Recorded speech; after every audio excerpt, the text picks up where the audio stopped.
Ferrari chairman Sergio Marchionne famously once said you'd have to shoot him first before Ferrari ever made an SUV.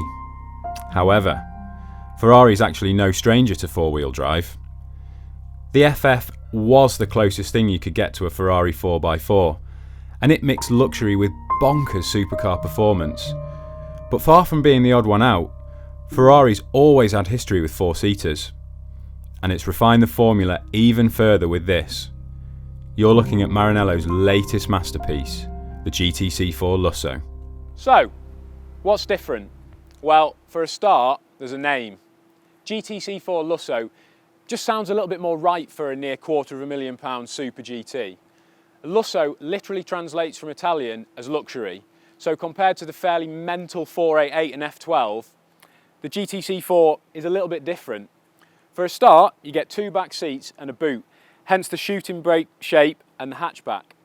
And even compared to the FF it replaces, Ferrari says it's quieter and more comfortable inside. But one thing they haven't quietened down is that V12.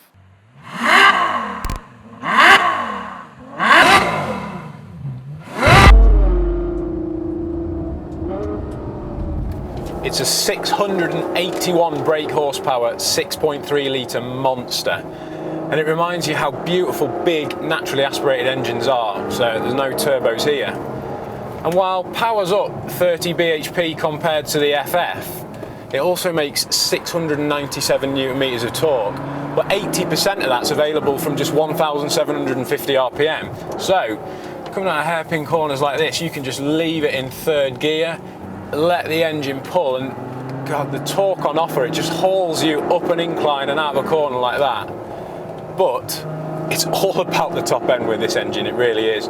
You know, once you get it spinning, the noise, I mean, I hope you're getting this, because that just sounds fantastic.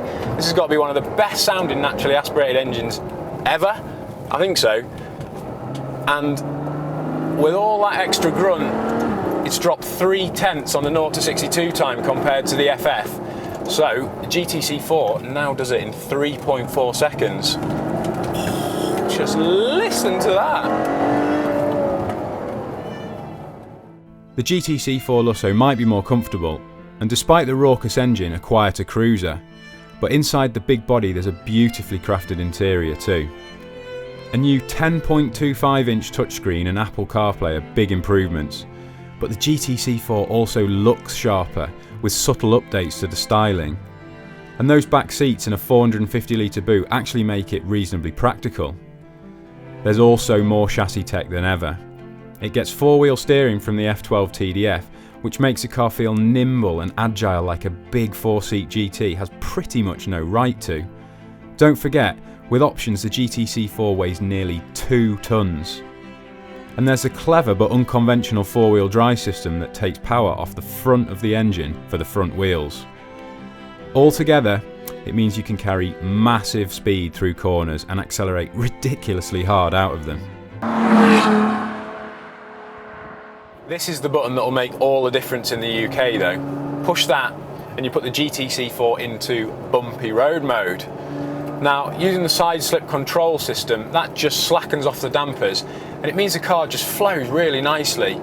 We're tracking along this road which is a bit like a British B road actually, and you know, it doesn't get knocked offline, you're not getting a lot of pattering. I mean, it's a firm car because you'd expect that from a Ferrari and it's on 20-inch wheels, but the ride quality really is quite exceptional. The steering's also very fast, as you'd expect from a Ferrari as well. And at first it can feel a little bit nervous with the new rear wheel steering system, but once you get used to it, actually it inspires massive confidence. And this is a 681 horsepower Ferrari, bear in mind, but the harder you drive it, the more confidence you get. It's quite incredible.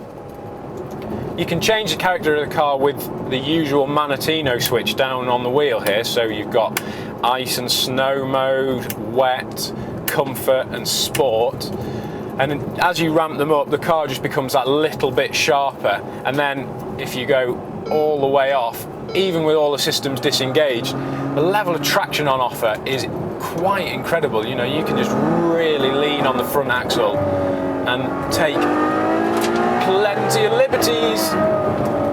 But put the car back into comfort, settle down to a cruise, and you realise what Ferrari's talking about, having made the car quieter, more comfortable, easier to use.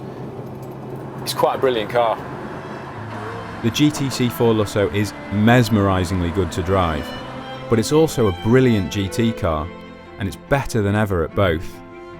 So, if you've got the £240,430 you'll need to buy one, this is the Ferrari you really can use every day.